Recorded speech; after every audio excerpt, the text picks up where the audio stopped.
بقرعید کی آمد ہے، تو آج ارادہ ہے کہ بقرعید کے حوالے سے، عید الاضحیٰ کے حوالے سے، قربانی کے حوالے سے کچھ باتیں آپ کے سامنے رکھی جائیں۔ اگرچہ بقرعید میں تھوڑا ٹائم ہے، لیکن پہلے سے آپ قربانی کے حوالے سے کچھ تیاری بھی کر لیں، کچھ قربانی کی فضیلت، قربانی کا فلسفہ کیا ہے، یہ چیزیں آپ کے دماغ میں پہلے سے بیٹھ جانی چاہیے۔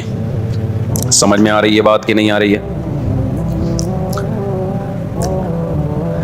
دیکھیں، اللہ تعالیٰ نے الحم سے لے کے والناس تک قرآن میں جو کچھ دعوے کیے، جو کچھ ہمیں سمجھایا، اس کا خلاصہ یہ ہے کہ اللہ یہ چاہتا ہے کہ میرے بندے میرا غلام بن کے رہیں۔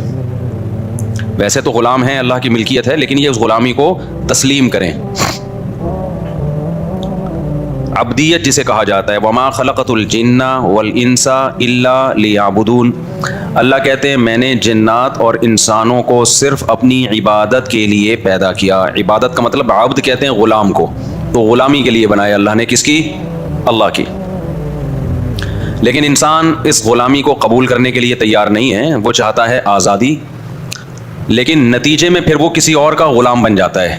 تو اللہ میاں کیا چاہتے ہیں میرے بھائی؟ الحم سے لے کے والناس تک پتہ چلتا ہے کہ کس کے غلام بن کے رہو؟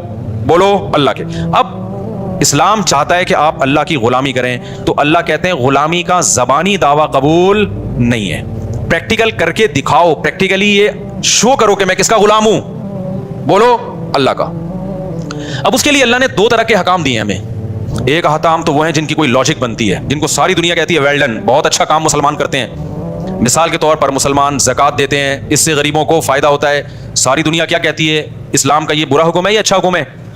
بولو نا، اچھا حکم ہے بھائی، مالداروں کی زکوٰۃ نکلتی ہے، جاتی کہاں ہے؟ غریبوں کے پاس۔ ہم زکوٰۃ دیتے ہیں کس کو خوش کرنے کے لیے؟ اللہ کو خوش کرنے کے لیے۔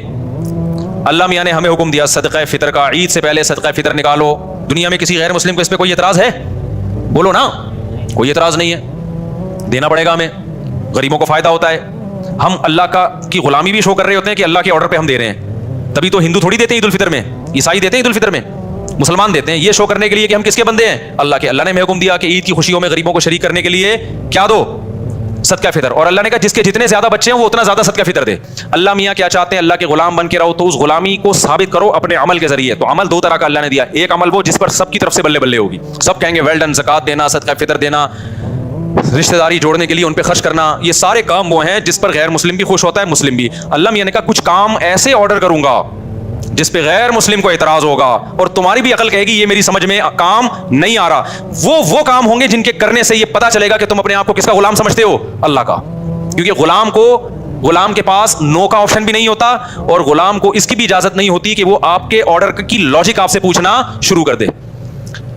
دیکھو فوج میں بڑی اطاعت ہوتی ہے نا آفیسر کی، میدان جنگ میں آفیسر نے فوجی سے کہا وہاں جا کے لڑو، وہ کہہ رہا سر وجہ کیا ہے اس کی، کائنڈلی آپ مجھے وجہ بتائیں گے، میں ادھر کیوں جاؤں، میں ادھر جاؤں گا، چلے گا 2 دن، وہ کورٹ مارشل ہو جائے گا۔ اللہ میاں کہتے ہیں تم کس کے غلام ہو؟ میرے غلام۔ جب میں آرڈر دوں گا نا تو تمہارے پاس کیوں کا آپشن نہیں ہے۔ شیطان میں آدم میں یہی تو فرق ہے۔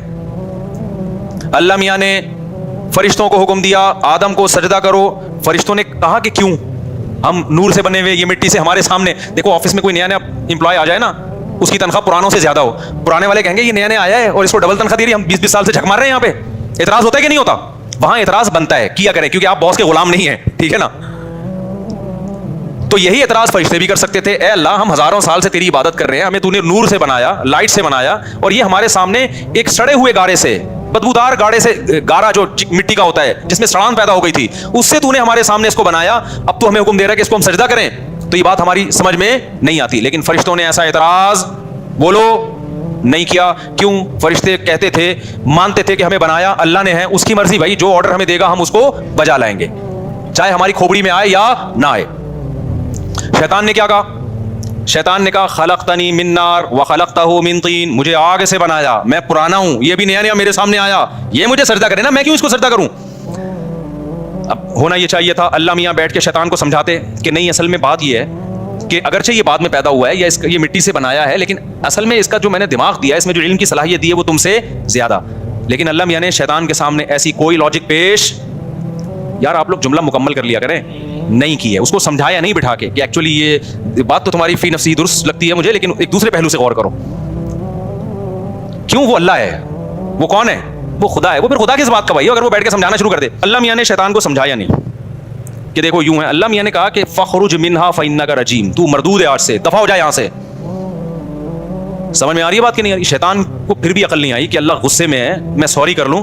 شیطان نے کہا ایک تو میں بات ٹھیک کر رہا ہوں, ٹھیک ہے نا, اوپر سے بجائے اس کے کہ مجھے سمجھایا جائے, یہ میرے اشکال کو دور کیا جائے, الٹا مجھے دھتکارا جا رہا ہے. اب اللہ کو تو کچھ نہیں بگاڑ سکتا تھا نا. شیطان نے کہا یہ سب کس کی وجہ سے ہو رہا ہے؟ یہ جو نیا امپلائی آیا ہے نا, جس کی وجہ سے میری تنخواہ اس کو ڈبل دی جا رہی ہے, اب باس کا کچھ نہیں بگاڑ سکتے تو اس کی جڑیں کاٹنا. لوگ دفتروں میں بھی تو یہی ہو رہا ہوتا ہے.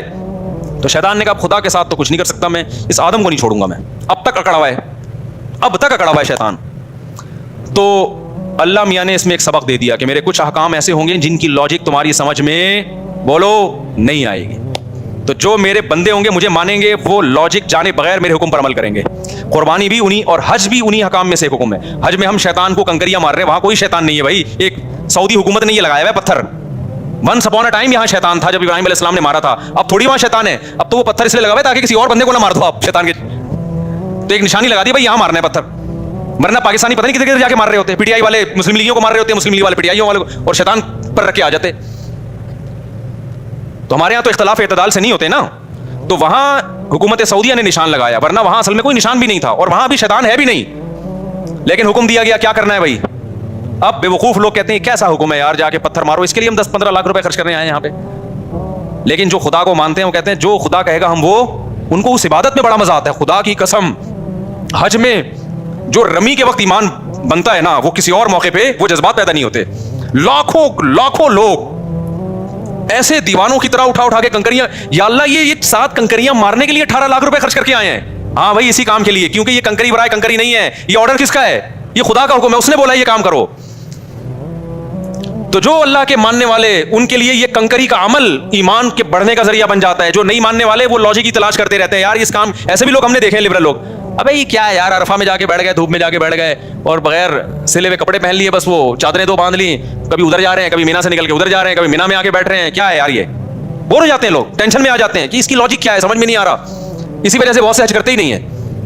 لیکن جو اللہ کو ماننے والا ہے وہ کیا کرتا ہے, بھائی اللہ نے حکم دیا مینا جاؤ, اب میں مکہ میں نہیں ٹھہروں گا, مینا جاؤں گا. اللہ نے حکم دیا وہاں سے کہاں جاؤ, مکہ میں جاؤ, تو وہ مکہ جائے گا. اللہ نے حکم دیا اب طواف کرو, اب وہ طواف کرے گا. اللہ نے حکم دیا اب سر منڈاؤ, وہ کیا, اب بتاؤ سر منڈانا کیا عبادت ہے بھائی. اسلام تو زینت کو پسند کرتا ہے, سر منڈانا عام حالات میں کوئی سنت عمل نہیں ہے.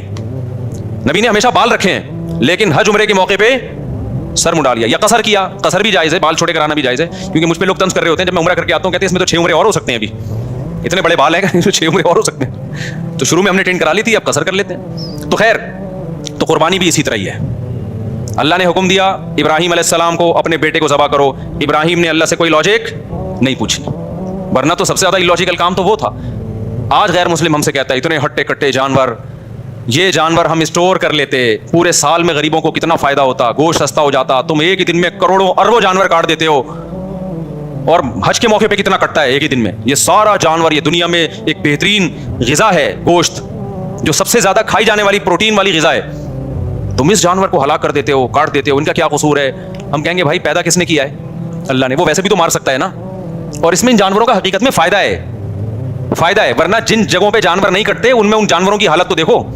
کیونکہ یہ جو جانور ہیں نا, 4 قسم کے جانور, یہ اللہ نے پیدا کرنے کے لیے, اگر ان کو نہیں کاٹیں گے تو یہ بڑی قسم پرسی میں سسک کے مریں گے یہ. کیونکہ ان جانوروں کا پیٹ انسان بھر سکتا ہے, یہ پالتو جانور ہیں, اور انسان جب تک پالے گا نہیں, جب تک انسان کا اس میں فائدہ نہیں ہوگا تو پالے گا نہیں, اور پالے گا نہیں تو یہ بھوکے مریں گے. آپ دیکھ لو نا جن علاقوں میں جانوروں پہ پابندی ہے گوشت کھانے پر, ان علاقوں میں یہ گائے بھینسے بوڑھے ہو کے تڑپ کے سسک کے مرتے ہیں. یہ وہ ایک الگ ٹاپک ہے, اس میں حکمتیں کیا ہیں. ابھی تو ہم یہ بتا رہے ہیں کہ کوئی حکمت نہ بھی ہو, ہم کس کے آرڈر کو فالو کرتے ہیں.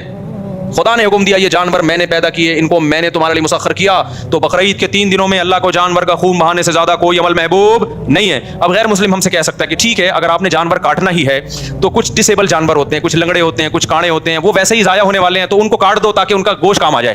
اللہ میاں نے کہا نا نا نا نا نا نا, جو لنگڑا ہے وہ بولو نہیں چلے گا, جو اندھا ہے وہ نہیں چلے گا.